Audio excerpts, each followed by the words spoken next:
Gold trusted gold buyers. మీరు తాకట్టు పెట్టిన బంగారాన్ని విడిపించి ఈ రోజు ఉన్న మార్కెట్ ధరకు కొనబడును. నాగ సాధువులకి అఘోరాలకి తేడా ఏంటి?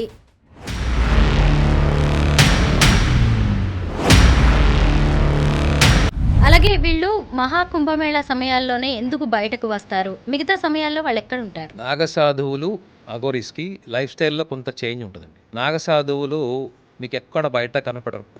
ఒక కుంభమేళ టైంలోనే శిఖరాగ్ర పర్వతాల నుంచి వస్తారు వాళ్ళు తప్ప. ఇక్కడ నుంచి మన హిమాలయాస్ అక్కడ ఉన్నటువంటి ఎన్విరాన్మెంట్ నుంచి వస్తారు తప్ప బయటికి. మీకు అదర్వైజ్ మీకు వాళ్ళు ఎక్కువ కనపడరు.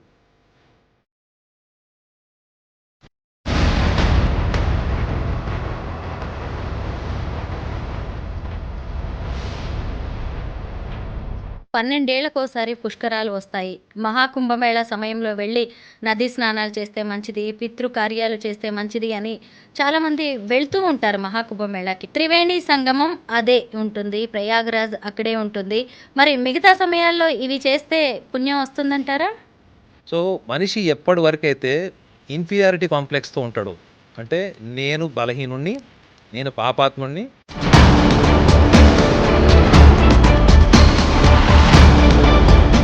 ఒక సంతృప్తి ఏంటంటే అబ్బా నేను పలానా పని చేశాను, నేను పుణ్యం చేశాను. అసలు పాపము అన్న పదమే ఒక ఇన్ఫీరియర్ పర్సనాలిటీ కింద మనం కన్సిడర్ చేయాలి. పాపం అన్న పదానికి అసలు మీనింగ్ లేదు.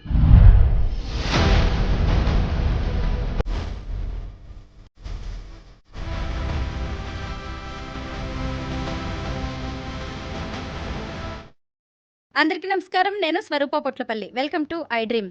ఉత్తరప్రదేశ్లోని ప్రయాగరాజ్లో మహాకుంభమేళా ఘనంగా జరుగుతోంది. జనవరి 13వ తేదీ నుంచి ఫిబ్రవరి 26వ తేదీ వరకు 45 రోజుల పాటు జరుగుతున్న ఈ మహాకుంభమేళాకు కోట్లాది మంది దేశ విదేశాల నుంచి భక్తులు తరలివస్తున్నారు. హైదరాబాద్కు చెందిన ఆస్ట్రోసైకాలజిస్ట్ ఎస్వి నాగ్నాథ్ గారు 5 రోజుల పాటు ప్రయాగరాజ్లో పర్యటించి వచ్చారు. ఆయన అనేక మంది సాధువులని, ముఖ్యంగా అఘోరాలను కలిసి వచ్చారు. అసలు ఈ మహాకుంభమేళా అంటే ఏంటి? క్షీరసాగర మదనానికి మహాకుంభమేళాకి సంబంధం ఏంటి? విదేశీ భక్తులు ఇంతగా ఎందుకు క్యూ కడుతున్నారు? సనాతన ధర్మంలో మహాకుంభమేళాకి ఉన్న విశిష్టత ఏంటి? అలాగే అఘోరాలు, నాగసాధువులు వెపన్స్తో ఎందుకు తిరుగుతున్నారు? ఇలా అనేక విషయాలు ఆయన్నే అడిగి తెలుసుకుందాం. నమస్తే నాగనాథ్ గారు. ముందుగా కుంభమేళా విశిష్టత ఏంటి అనే దాంతో మనం ఈరోజు ఈ ఇంటర్వ్యూని స్టార్ట్ చేద్దాం. మహాకుంభమేళా ప్రాశస్త్యం ఏంటో తెలియజేయండి. నేను ఒక ప్రొఫెషనల్ సైకాలజిస్ట్ని, అంటే కరడుగట్టినటువంటి సైకాలజిస్ట్ని. అంటే నేను దేంట్లో అయినా కానీ వాళ్ళు ఏ పని చేసినా దాని వెనక ఉన్నటువంటి మానసిక స్థితి ఏంటి, మానసిక స్థితికి అతీతమైనది ఏమైనా ఉందా అనే 2 కోణాల్లో నేను ఆలోచిస్తాను. ఎందుకంటే మీకు ముందుగా ఈ విషయం చెప్పాలి. మీరు అన్నారు ఒక కుంభమేళ యొక్క విశిష్టత సనాతన ధర్మము అని చెప్పారు. నేను కూడా సనాతన ధర్మానికి సంబంధించినటువంటి ఒక సైనికుడిని. Though I'm a practitioning psychologist, deep inside of mine you can say that I'm a fanatic Sanatan inside, deep inside. So సనాతన ధర్మంలో మనకి కొన్ని వేల సంవత్సరాల నుంచి కూడా ఈ కుంభమేళ యొక్క పరంపర ఉంది. మనకి పెరిఫరల్గా చూసినా కానీ 7th century నుంచి కూడా మనకి దీనికి సంబంధించినటువంటి హిస్టరీ కూడా ఉంది కుంభమేళ. అయితే కుంభమేళ అన్నది నా దృష్టిలో, నేను అక్కడ టైం స్పెండ్ చేసి వచ్చాను కాశీలో. కుంభమేళతో సంబంధం లేకుండా కూడా నేను కాశీకి అనేక సార్లు వెళ్ళాను. నాకంటూ అక్కడ ఒక సొసైటీ కూడా ఉంది. అంటే నన్ను ఫాలో అయ్యేవాళ్ళు, సలహాలు తీసుకునేవాళ్ళు, రెగ్యులర్గా నేను వెళ్ళినప్పుడు కలిసిన వాళ్ళు, నాకు అక్కడ అకామిడేషన్ కూడా ఫ్రీగా ఇచ్చే స్థాయిలో నాకు అక్కడ పరిచయాలు ఉన్నాయి. అయితే నాకు అర్థమైంది నేను చెప్తున్నాను మీకు. కుంభమేళ అంటే మన భారతీయ సనాతన ధర్మంలో ఉన్నటువంటి గొప్ప విషయం ఏంటి అంటే, మన ఋషులు, మునులు, మన యొక్క యాన్సెస్టర్స్ అంటాం మనం, అంటే ఋషి పరంపర. ప్రపంచ దేశాల్లో మీరు అన్ని దేశాలతో ముఖ్యంగా మీరు పోల్చి చూస్తే మన భారతదేశానికి పుణ్యభూమి అని ఎందుకు ఉంది?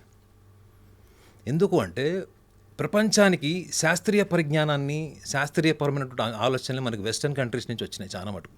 సైంటిఫిక్ రీసెర్చ్ కానీ సైంటిఫిక్ ఎనాలిసిస్ అన్నది కూడా మనం ఎక్కువగా మాట్లాడుకుంటే వెస్టర్న్ కంట్రీస్ నుంచి ఎక్కువ మాట్లాడతాం. సైన్స్ అండ్ టెక్నాలజీ డెవలప్ చేసింది కూడా వాళ్ళే అని కూడా ఇప్పటికి కూడా చాలామంది చెప్పుకుంటారు. అది నిజమా అబద్ధం అన్నది that is a different topic. కానీ భారతదేశానికి వచ్చేటప్పటికి ఏం చెప్తారు? ఇక్కడ మతము, ఆచారాలు, సంస్కృతి, భిన్నమైనటువంటి పద్ధతులు, స్వేచ్ఛా జీవితం, ఆధ్యాత్మికత, యోగా, మెడిటేషన్, ధ్యానం, కర్మ సిద్ధాంతం. ఓకే, ఇవన్నింటిని కూడా మనము చూడాలి అంటే భారతదేశానికి రావాల్సిందే. అదే మీరు వెస్టర్న్ కంట్రీస్ డెవలప్ చేసినటువంటి సైన్స్ అండ్ టెక్నాలజీతో మనం ఇవాళ మనం ప్రోగ్రామ్ చేస్తున్నాం. ఇది కూడా మనకి టెక్నాలజీ నుంచి డెవలప్ అయినటువంటిది మనం చేస్తున్నాం. అంటే సైన్స్ అండ్ టెక్నాలజీ నుంచి మనం ప్రపంచాన్ని చూడొచ్చు, ప్రపంచాన్ని భిన్నమైనటువంటి కోణంలో మనము అనుభూతి పొందొచ్చు. కానీ there is a world, there is a cosmos within our self. Science and టెక్నాలజీతో మీరు బయట ప్రపంచాన్ని చూస్తే అంతర్గతంగా ఉన్నటువంటి ఒక కాస్మస్ ఎనర్జీ, ఒక deep inside personality, beyond mind, beyond intellect, beyond 5 senses. ఈ యొక్క ఆలోచన విధానాన్ని మనకి కొన్ని వేల సంవత్సరాల కిందనే మన ఋషులు ఈ ప్రపంచానికి ఇచ్చినటువంటి ఒక బహుమతి. ఆ బహుమతి అని ఎందుకు చెప్తున్నానంటే, వాళ్ళ శరీరాలు ధ్యానంలో ఉన్నప్పుడు నలిగిపోయి, కాలిపోయి, తుప్పు పట్టిపోయి, చెదలు పట్టిపోయిన స్థితిలో కూడా వాళ్ళు ఇంద్రియ నిగ్రహాన్ని కోల్పోకుండా సాధించినటువంటి సంపత్తి ఏదన్నా ఉంది అంటే అదే ధార్మికత. That is called the spirituality. మీరు ఎప్పుడైతే మీ మైండ్, ఇంటలెక్ట్ నుంచి మీరు బియాండ్ సెన్సెస్ ఎప్పుడైతే వెళ్తారో అదంతా కూడా ఒక ఆధ్యాత్మికపరమైనటువంటి సాధన, ఆధ్యాత్మికపరమైనటువంటి అనుభూతి. అది అటువంటి విషయాన్ని మనకు పరిచయం చేసిన క్రమంలో మనము చాలా రకాలుగా మనము ఇవాళ అనుకుంటాం మైథలాజికల్ స్టోరీస్ అని. మనము వెస్టర్న్ కంట్రీస్లో ఉన్నటువంటి డిక్షనరీ మీనింగ్ లేకుండా చూడండి, మీరు వెస్టర్న్ కంట్రీస్లో డిక్షనరీ మీనింగ్ ఏముంటుంది? మైథలాజికల్ స్టోరీస్ అండి ఇవన్నీ అంటారు. వాళ్ళకి అసలు హిస్టరీ ఏంటి, మన పూర్వీకులు ఏం చేశారు, వేల సంవత్సరాల కింద ఏం జరిగింది అంటే ఆధారాలు లేకపోయేటప్పటికి మైథలాజికల్ స్టోరీ అనే ఇస్తారు. ఓకే, కానీ మనకి ఈ పరంపరలో మన వాళ్ళు కథారూపంలో చెప్పినటువంటి ఎన్నో అంశాల్లో మనకి క్షీరసాగర మదనం గురించి కూడా మనం కూడా మాట్లాడుకుంటాం. ఎందుకంటే ఇప్పుడు కుంభమేళా ప్రశస్తం జరుగుతుంది కాబట్టి. కుంభమేళాను కూడా నేను ఎలా తీసుకున్నాను అంటే, అసురుల యొక్క ఆధిపత్యం పెరిగి దేవతల యొక్క ఆధిపత్యం తగ్గిపోయి ఇంద్రుడు లాంటి వాడు వెళ్ళి ఆ శ్రీ మహావిష్ణువుకి వేడుకుంటే శ్రీ మహావిష్ణువు యొక్క సలహా ఏంటంటే, క్షీరసాగర మదనంలో వెళ్ళి నువ్వు వెళ్ళి అక్కడ ఉన్నటువంటి క్షీరాలను దాగి ఉన్నటువంటి ఈ యొక్క అమృతాన్ని మీరు ఛేదిస్తే దాన్ని సేవించిన వాళ్ళు జీవితకాలం ఆ యొక్క అనుభూతి, ఆధిపత్యంలో ఉంటారు అని ఒక సలహా ఇచ్చారు. ఇది అందరికీ తెలిసినటువంటి కథే. ఆ క్షీరసాగర మదనంలో బయటకు వచ్చినటువంటి విషయాన్ని మొదట శివుడు ఆ పరమశివుడు వాటిని మింగడం చేసినప్పుడు చాలా బోలాశంకరుడు కాబట్టి ఆయన వెనక ముందు ఆలోచించకుండా ఆ విషయాన్ని తాను లాలాజలం అంటే మంచినీళ్ళు తాగినట్టు తాగేస్తున్నప్పుడు అప్పుడు పార్వతీదేవి వచ్చి మనకి మెడకాయ దగ్గర ఆపినప్పుడు ఆయన కంఠమంతా నీలంగా మారిపోతే ఆయనకు నీలకంఠుడు అని కూడా పేరుంది. అంటే మనం కథారూపంలో చెప్పుకుంటే ఇలా మనకు అమృతం వచ్చింది, అమృతం తర్వాత మళ్ళీ అమృతం వచ్చిన తర్వాత ఇద్దరు కొట్లాడుకోవడం వల్ల, అసురుల మధ్య దేవతల మధ్య గొడవ జరగడం వల్ల 4 బిందువులు చిలికి మనకి భూమి మీద పడ్డాయి వివిధ ప్రాంతాల్లో.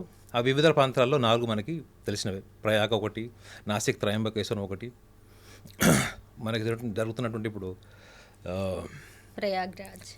ప్రయాగ్రాజ్, నాసిక్ త్రయంబకేశ్వరం ఒకటి, ఉజ్జయిని, ఇంకొకటి హరిద్వార్. 4.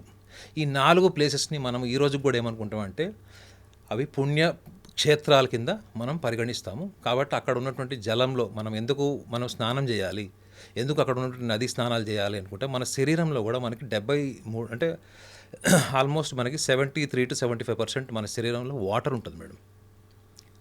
ఈ వాటర్ యొక్క ఇంపాక్ట్ ఏంటి అంటే మనకి మనం నదిలో ఎప్పుడైతే స్నానం చేస్తామో మన శరీరంలో ఉన్నటువంటి ఈ యొక్క మనలో ఉన్న వాటర్ కంటెంట్ ఏదైతే ఉందో మనము కాస్మిక్గా చెప్పుకోవాలంటే, అంటే సైంటిఫిక్గా కాకుండా కాస్మికలీ అంటే మనం ఆధ్యాత్మిక పరంగా ఒక అనుభూతి పరంగా చెప్పుకోవాలి. ఎందుకంటే అనుభూతి అనేది సబ్జెక్టివ్ అవుతుంది, అది ఆబ్జెక్టివ్ కాదు. కాబట్టి సో ఈ స్నానం చేయడం వల్ల ఒక పుణ్యకార్యము మనకి, ఈ పుణ్యకార్యము అని ఎందుకు చెప్పారు అన్నది చాలా ఇంపార్టెంట్ విషయం. మీరు ఎవరినైనా వెళ్ళడం ఏంటంటే వాళ్ళు నమ్మకం రూపంలోనే చెప్తారు. ఇవాళ ఇన్ని కోట్ల మంది అక్కడ స్నానం చేస్తున్నారు, వాళ్ళని మీరు వెళ్ళి ఎందుకు వచ్చారు సార్ మీరు ఏంటంటే, ఈ టైంలో మనము కుంభమేళలో స్నానం చేస్తే మనకి తెలియకుండా చేసినటువంటి పాపాలన్నీ కూడా నశించిపోయి మనం కొత్త జీవితాన్ని, కొత్త అనుభూతిని, కొత్త ఆలోచనని, లేదా కొత్త రకమైనటువంటి కర్మలను ఆచరించేటువంటి జీవితాన్ని కూడా మనం గడిపేటువంటి అవకాశం ఉంటుందని చెప్తారు. మీరు ఎందుకు? ఒక నమ్మకం. మనకి మన ఋషులు, మునులు కథారూపంలో చెప్పినటువంటి విషయాన్ని మనం ఇవాళ నమ్మకంతో మనం అందరం వెళ్తున్నాం. ముఖ్యంగా గడిచిన కొన్ని సంవత్సరాల నుంచి ఎక్కువగా సౌత్ ఇండియా నుంచి ఎక్కువగా వెళుతున్నారు అన్నది కూడా గణాంకాలు ఉన్నాయి అక్కడ. అంతకుముందు ఎక్కువగా మీకు ఉత్తర భారతదేశం మన నార్త్ ఇండియన్స్ ఎక్కువ ఈ కల్చర్ని ఫాలో అయ్యారని కూడా గణాంకాలు చెప్తున్నాయి. అయితే ఇక్కడ మనం ఎందుకు కుంభమేళాకి వెళ్ళాలి, దీనికి సనాతన ధర్మానికి ఉన్నటువంటి లింక్ ఏంటని మీరు అడిగారు. నా దృష్టిలో చెప్తున్నాను మేడం, నేను అబ్జర్వ్ చేసింది, కాశీలో టైం స్పెండింగ్ చేసింది, అవుట్ ఆఫ్ మై ఎక్స్పీరియన్స్ చెప్తున్నాను. అసలు కుంభమేళా అన్నది ప్రతి సంవత్సరం కాదు, కానీ మనము పుష్కరాలకి వాటికి ప్రతి గురు సంచారం జరిగిన ప్రతి సంవత్సరం మనకి 12 సంవత్సరాలు మనము పుష్కరాలని గురువు యొక్క పరంపరని బట్టి, రవి యొక్క స్థానాన్ని బట్టి మనకి చంద్రమానము సౌర్యమానం అని 2 ఉంటాయి. అలానే గురువు యొక్క స్థానాన్ని బట్టి కూడా నార్త్ ఇండియాలో ఎక్కువ కల్చర్ ఉంటుంది మీకు. సో సూర్యుడి యొక్క స్థానాన్ని బట్టి, రవి యొక్క స్థానాన్ని బట్టి కూడా అక్కడ ఉన్నటువంటి విశిష్టమైనటువంటి తిథుల్లో మనము ఈ నదీ స్నానాలు చేయడం అనేది జరుగుతుంది. ఇది అందరికీ తెలిసిన విషయమే. సో నేను గమనించింది ఏంటంటే, మన పూర్వీకులు మన ధర్మాన్ని కాపాడుకోవడం కోసం ప్రతి ఒక్కళ్ళకు ఒక రిమైండర్ లాగా, ఒక స్పిరిచువల్ డిప్, ఒక స్పిరిచువల్ సెలెస్టియల్ ఎక్స్పీరియన్స్ కోసం మన వాళ్ళు ఏం చేశారంటే, ఇవాళ ప్రతి ఒక్కళ్ళు ప్రతి నెల ఒక మొబైల్ రీఛార్జ్ చేసుకుంటారు మేడం. అవునా? ప్రతి ఒక్కళ్ళు కూడా మొబైల్ రీఛార్జ్ చేసుకుంటారు. సో కుంభమేళ కూడా ఒక రీఛార్జింగ్ ఎనర్జీ, ఒక kind of I can say it is a celebration of bliss. ఇది ఏంటి, మీరు ఎవ్రీ మంత్ ఎట్లయితే మీరు మొబైల్ రీఛార్జ్ చేసుకుంటారు, మీకు ఒక రిమైండర్, నువ్వు ఏ ధర్మానికి సంబంధించిన వాడు, నీ పూర్వీకులు ఎవరు. ఇవాళ మీరు యంగర్ జనరేషన్లో మీరు ఎవరైనా హిస్టరీ అడిగి చూడండి, ఎంతమందికి హిస్టరీ వస్తుంది. నాకు కూడా పూర్తిగా సరిగ్గా తెలియదు అనుకోండి. సో మనకి హిస్టరీ కానీ, మనకి ఆ కథా పుస్తకాలు ఏవైతే ఉన్నాయో మనకి చెప్పబడినట్టు, ఇవన్నీ ఎంతవరకు హిస్టరీ తెలుసు చెప్పండి. మనం చదువుకున్న లిమిటెడ్ ఎడ్యుకేషన్ మెమరీలోనే మనం ఉన్నాం తప్ప, మన వాళ్ళు ఎంతో అంత దూరదృష్టితోని ఈ కుంభమేళాకి వస్తే, కుంభమేళా అన్నది చాలామంది ఏమనుకుంటున్నారంటే, అక్కడికి వెళ్తే ఏదో అదృష్టం కలిసి వస్తుందనో, ఆస్తి కలిసి వస్తుందనో, కోరికలు తీరుతాయని అనుకుంటారు. కుంభమేళా ఇన్ వన్ లైన్ చెప్పాలంటే it is a source for the ముక్తి.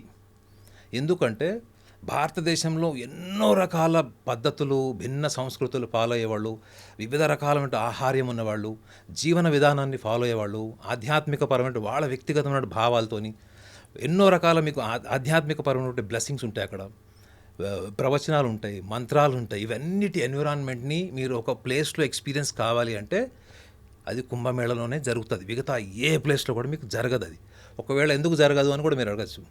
నాగసాధువులు వస్తారు అక్కడికి, చెప్పండి. నాగసాధువులు ఒక్క కుంభమేళ తప్ప మిగతా టైంలో మీకు ఎక్కడ పర్వత శిఖరాల్లోనే ఉంటారు. అఘోరాసన మీకు అప్పుడప్పుడు కనిపిస్తారు, కాశీలో కానీ, మీకు ప్రయాగలో కానీ, గయాలో కానీ మీకు అక్కడ కనిపిస్తారు. కానీ మీకు నాగసాధువులు కనిపించడం అనేది చాలా అరుదు. సో ఇలాంటి గొప్ప గొప్ప వాళ్ళందరూ కూడా జీవితాన్ని, వాళ్ళ ఒక సిద్ధాంతాన్ని నమ్మడం అన్నది చాలా చాలా చాలా basic level word. I can say that is a belief is just a fundamental word. It is a transformation. అంటే వాళ్ళు ఏ సిద్ధాంతాన్ని, ఏ దైవాన్ని అయితే వాళ్ళు నమ్మారో, ఎటువంటి క్రమశిక్షణని వాళ్ళు అలవరుచుకున్నారు, ఆ క్రమశిక్షణలో వాళ్ళు పూర్తిగా, అంటే ఫిజికల్గా, మెంటల్గా, ఎమోషనల్గా, ఇంటలెక్చువల్గా, ఈవెన్ వాళ్ళ కంప్లీట్ ఎనర్జీని కూడా వాళ్ళు ట్రాన్స్ఫార్మ్ చేసుకుని ఒక స్థాయికి వెళ్ళిపోయారు. అటువంటి స్థితిని వాళ్ళు ప్రతి ఒక్కళ్ళ అనుభూతి, మీరు నేను చేయలేం కదా, మన కెమెరామ్యాన్ వీళ్ళు చేయలేరు కదా. అట్లీస్ట్ మీరు అక్కడికి వెళ్ళి చూసినప్పుడు మీకు మీ ధర్మం విలువ తెలుస్తుంది. భారతదేశంకి ఋషులు ఇచ్చినటువంటి ఒక ఆస్తి ఏదైనా ఉంది అంటే అది డెఫినెట్లీ మనము ఈ యొక్క కుంభమేళలో చూడడానికి అవకాశం దొరుకుతుంది. Beside the Ksheerasagara Madanam story, there is an experience, physical experience during the Kumbhamela time. అందులో మీకు కుంభమేళా టైంలో మీకు కనపడిన ఒక అద్భుతమైన అనుభూతి ఏంటంటే, మనము రొటీన్గా, మెకానికల్గా, కార్పొరేట్, ఒక సివిలైజ్డ్ సొసైటీలో నుంచి ఒక ఎక్స్పీరియన్షియల్ సొసైటీలోకి వెళ్తాం. మనకు అన్ని రకాల ఆశ్చర్యకరమైన విషయాలు కనపడతాయి. నాగసాధువులు బట్టలు లేకుండా ఉంటారు, ఏదో చిన్న ఒక కండువా లాంటిది ఏదో, అది కూడా అంత మందిలోకి వస్తారు కాబట్టి వాళ్ళు కట్టుకుంటారు. లేదా చాలామంది అయితే అసలు లేని కూడా లేరు, నేను చూశాను కదా, ఎవరు అసలు నగ్నంగా ఉన్నారు. కానీ అందరిని నేను చూసింది ఏంటంటే, ప్రతి ఒక్కళ్ళు ఫస్ట్ న్యూడ్గా ఉన్న సాధువులనే చూస్తున్నారు. న్యూడిటీ అన్నది మనకు అలవాట్లేదు కదా. ఒక చిన్న పిల్లవాడిని, చిన్న పిల్లల్ని మనం చూస్తాం తప్ప, అది కూడా నెలల పిల్లల్ని చూస్తాం మనం ఎక్కువగా. అలాంటిది ఒక వయసు వచ్చేసిన వాళ్ళు, ఆల్మోస్ట్ మిడిల్ ఏజ్ క్రాస్ అయిన వాళ్ళు, వీళ్ళందరూ కూడా నగ్నంగా మీకు తిరుగుతున్నప్పుడు ఒక కామన్ మ్యాన్ బేసిక్ పర్సెప్షన్ ఏంటి, అరే వీళ్ళు నగ్నంగా ఉన్నారు ఏంటి అనుకుంటారు. మళ్ళీ రెండో ఆలోచన ఏంటంటే, వీళ్ళు నగ్నంగా ఉన్న ఇంత సాధన చేశారు, వీళ్ళు కఠోరమైనటువంటి దీక్షలు చేస్తారు, వీళ్ళు కఠోరమైనటువంటి 12 సంవత్సరాల సాధనలో వీళ్ళకి మానవాతీతమైనటువంటి శక్తులు వస్తాయి వీళ్ళకి అనేటువంటి ఇమాజినేషన్కి మీరు ఎప్పుడు కనెక్ట్ అవుతారు మేడం? మొత్తం కుంభమేళ లేదు, ఆ కుంభమేళ పక్కన పెడితే మీరు ఇటువంటి ఆలోచనకి ఇన్స్పిరేషన్ ఎక్కడి నుంచి వస్తుంది మీకు? కుంభమేళ నుంచి వస్తుంది. సో మన పూర్వీకులు ఏం చేసినా కానీ కొన్ని వేల సంవత్సరాల నుంచి కూడా ఇంత దూరదృష్టితోనే కుంభమేళ యొక్క విశిష్టత అంటే ఈ పుణ్యము పాపము ఇవన్నీ పక్కన పెడితే ఒక మనిషికి ఐ ఓపెనింగ్ కల్చర్ని చూడడానికి ఒక అవకాశాన్ని ఇచ్చారు అంటే అది కుంభమేళలో అని నా పర్సనల్ ఎక్స్పీరియన్స్. నాగనాథ్ గారు టెక్ దిగ్గజం యాపిల్ ఫౌండర్ స్టీవ్ జాబ్స్ భార్య కూడా పావెల్ జాబ్స్ కూడా వచ్చారు. Yeah. ప్రయాగ్రాజ్కి వచ్చారు. 4 days ఉన్నారు ఆవిడతో పాటు ఆవిడ స్టాఫ్ వచ్చారు. కమలాగా ఆవిడ పేరు మార్చుకున్నారు. సనాతన ధర్మాన్ని కూడా స్వీకరిస్తున్నట్టుగా చెప్పారు. అయితే ఆవిడలాగే ఎంతోమంది కోట్లాది మంది ఫారినర్స్ ఈరోజు మహాకుంభమేళాకు వస్తున్నారు. ఎందుకు భారతీయులతో పాటు విదేశీయులు కూడా మన సనాతన ధర్మానికి ఈ మహాకుంభమేళాకి ఇంతగా ఆకర్షితులవుతున్నారు? ఇప్పుడు విదేశాల్లో చాలామంది ఒప్పుకోకపోవచ్చు కానీ ఇటువంటి ఫారెన్ కల్చర్లో మీకు ఎటువంటి కల్చర్ మీకు ఫ్యామిలీ కల్చర్ కనిపిస్తుంది చెప్పండి.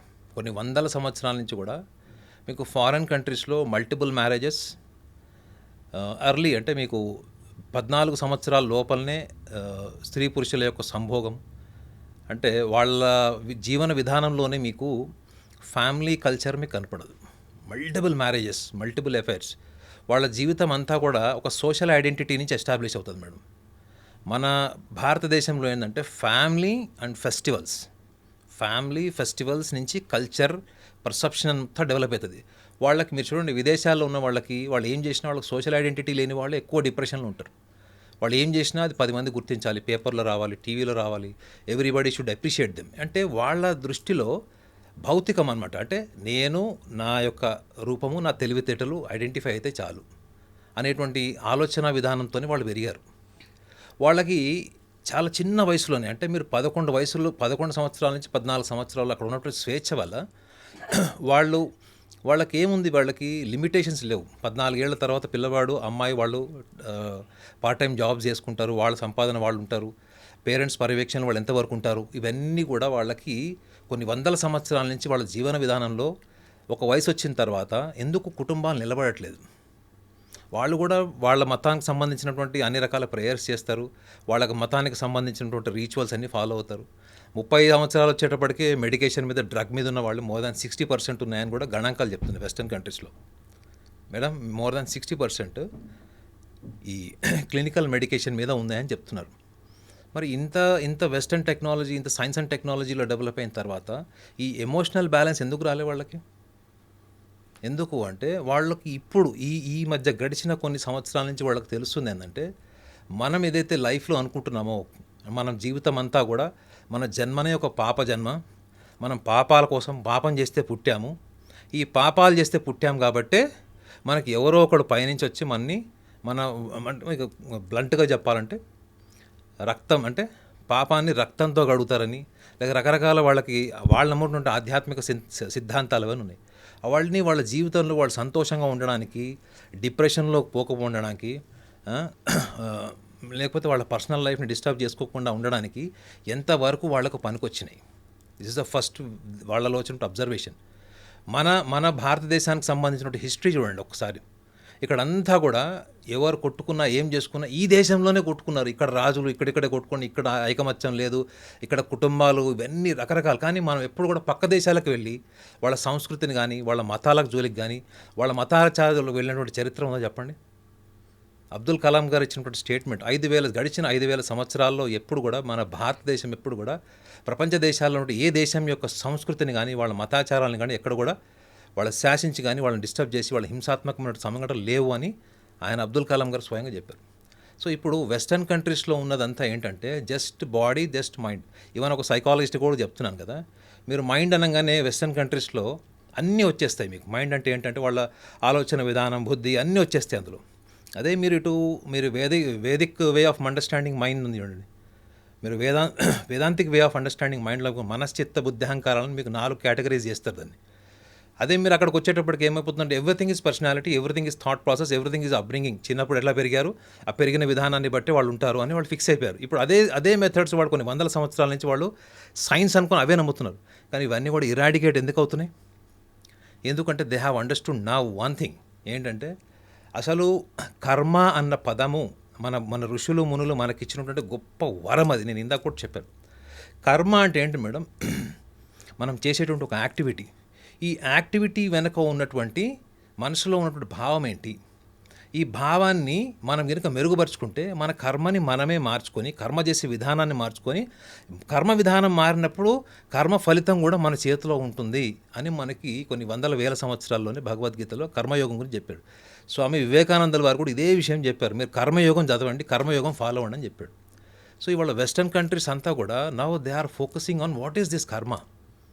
మన దేశంలో కర్మ గురించి చెప్పినటువంటి ఎంతోమంది ఆధ్యాత్మిక గురువుల్లా ఉన్నవాళ్ళు, వాళ్ళందరూ ఎందుకు వాళ్ళు అక్కడ గెస్ట్ లెక్చర్గా ఎందుకు పిలుస్తున్నారు? వాళ్ళ పుస్తకాలు ఆల్రెడీ ఉన్నాయి కదా. మరి ఒకవేళ వాళ్ళ ఆధ్యాత్మిక గ్రంథాల్లో ఉంటే ఎందుకు మన గ్రంథాల వైపు రావాల్సిన అవసరం ఏమొచ్చింది వాళ్ళకి? ఇక్కడ నేర్చుకునేది ఏంటి? స్వేచ్ఛ, నిర్బంధం లేదు. ఇక్కడ మన భారతదేశంలో ఉన్నటువంటి గొప్పతనం ఏంటంటే ధార్మికత, ఆధ్యాత్మికతలో ఒకటే ఇంట్లో నలుగురు పిల్లల్లో ఇద్దరు నాస్తికులుగా ఉండొచ్చు, ఇద్దరు ఆస్తికులుగా ఉండొచ్చు. మళ్ళీ ఇద్దరు ఆస్తికులుగా అయిపోవచ్చు, మళ్ళీ ఈ ఇద్దరు ఆస్తికులు నాస్తికులు కూడా అయిపోవచ్చు. ఎవడో పట్టించుకోడు. పోనీ మీరు నాస్తికులుగా నుంచి మళ్ళీ ఆస్తికులుగా వచ్చారంటే దానికి ఒక ప్రొసీజర్ ఏం లేదు, దానికి ఒక ప్రాసెస్ లేదు. మీరు నీళ్ళల్లో మునగాలి, కొండ మించి దూకాలి, ఇట్లాంటివి ఏమీ లేవు. If you can simply say that I believe in this God. నలుగురు 4 దేవుళ్ళు నమ్ముతారు. ఎవరన్నా పట్టించుకుంటారా మేడం? ఇక్కడ ఎంత స్వేచ్ఛ ఉంది చూడండి. స్వేచ్ఛ ఉన్న చోటే మనిషికి ఒక సంతృప్తి ఉంటుంది. వాళ్ళ ఆ స్వేచ్ఛని కోరుకుంటూ ఈ నిర్బంధితమైనటువంటి ఆంక్షలతో కూడినటువంటి ధార్మిక జీవితాన్ని వదులుకొని, ఈ స్వేచ్ఛలో ఏముంది, ఈ స్వేచ్ఛ ఎక్కడి నుంచి వచ్చింది వీళ్ళకి, వీళ్ళ పూర్వీకులు ఏం నేర్పించారు వీళ్ళకి, ఆ సంస్కృతి ఏంటి అసలు, వీళ్ళందరూ ఎందుకు వేల సంవత్సరాల కిందనే శరీరం అన్నది చాలా తుచ్చమైనది.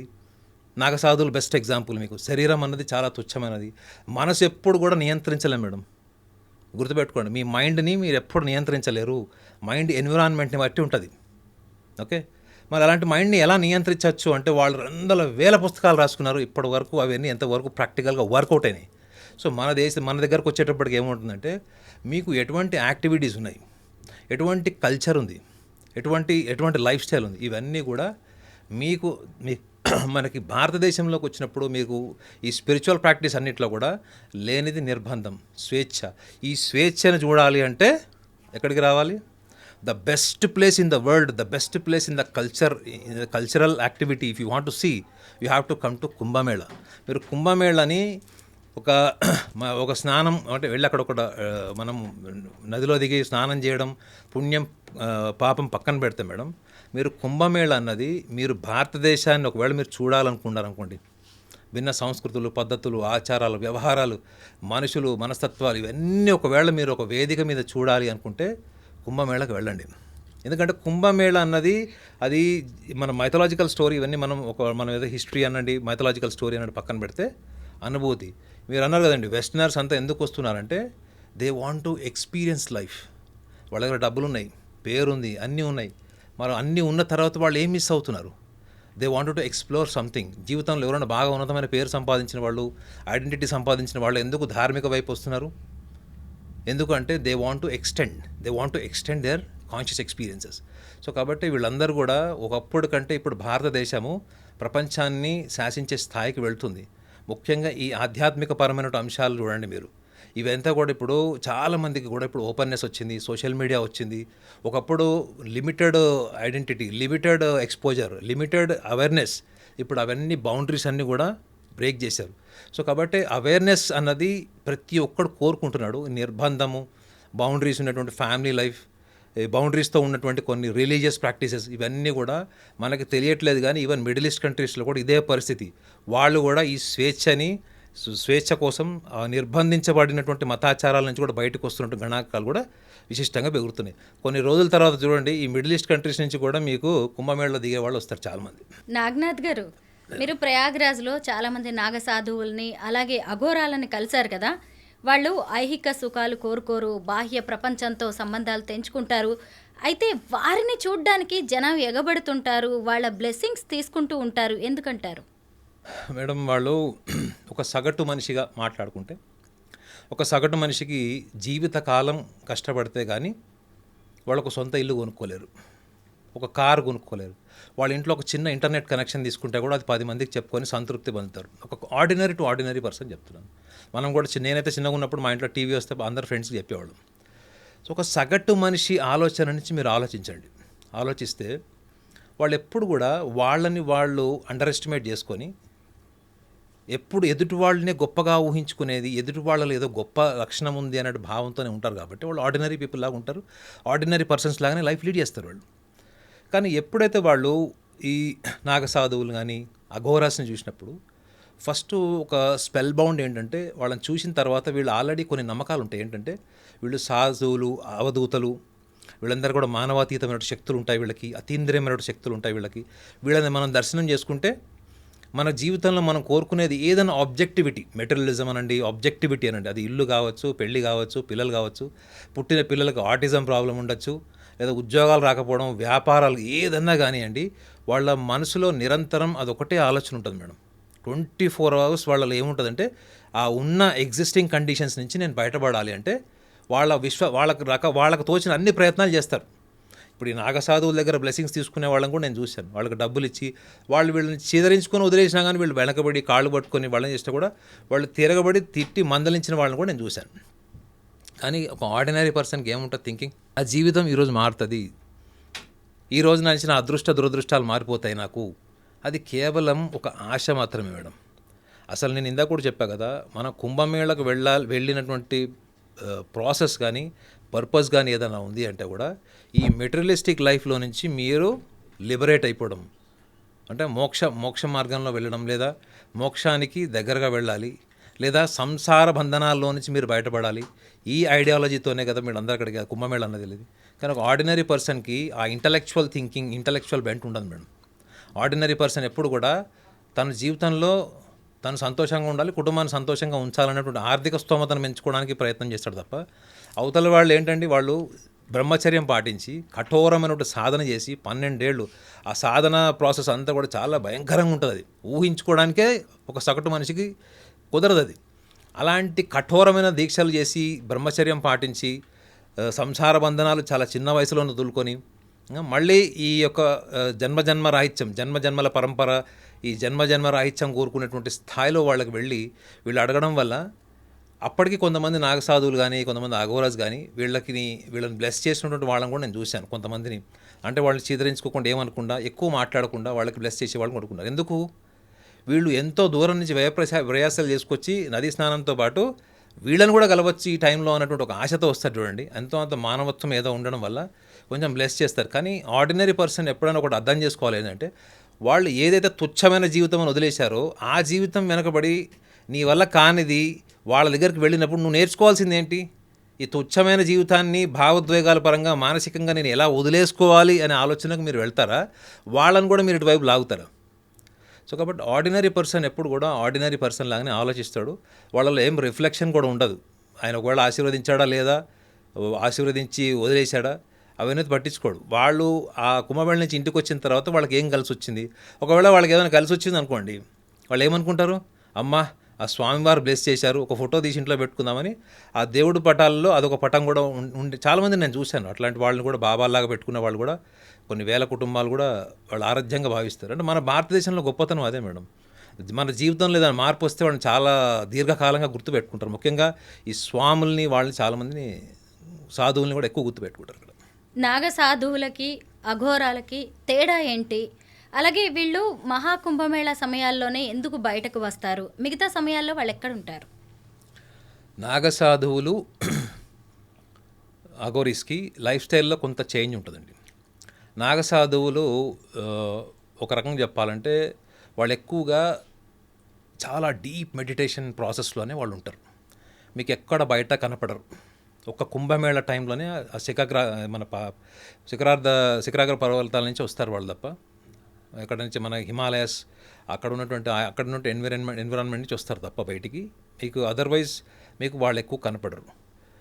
అఘోరాస్కి ఏంటంటే వాళ్ళు శివుడుకున్నటువంటి పంచముఖాలు, 5 ముఖాల్లో అఘోర ముఖం కూడా ఒకటి చాలా వైబ్రెంట్గా, చాలా అగ్రెసివ్గా ఉంటుంది అన్నది కూడా వీళ్ళ ఐడియాలజీ. రెండోది, వీళ్ళందరూ కూడా అఘోరీస్ అందరూ కూడా మేము శివుళ్ళము అని, మేమే శివుడు అని భావిస్తారు. వాళ్ళు అహం బ్రహ్మాస్మి అని, మేనే శివుడు అని చెప్పి మాట్లాడతారు.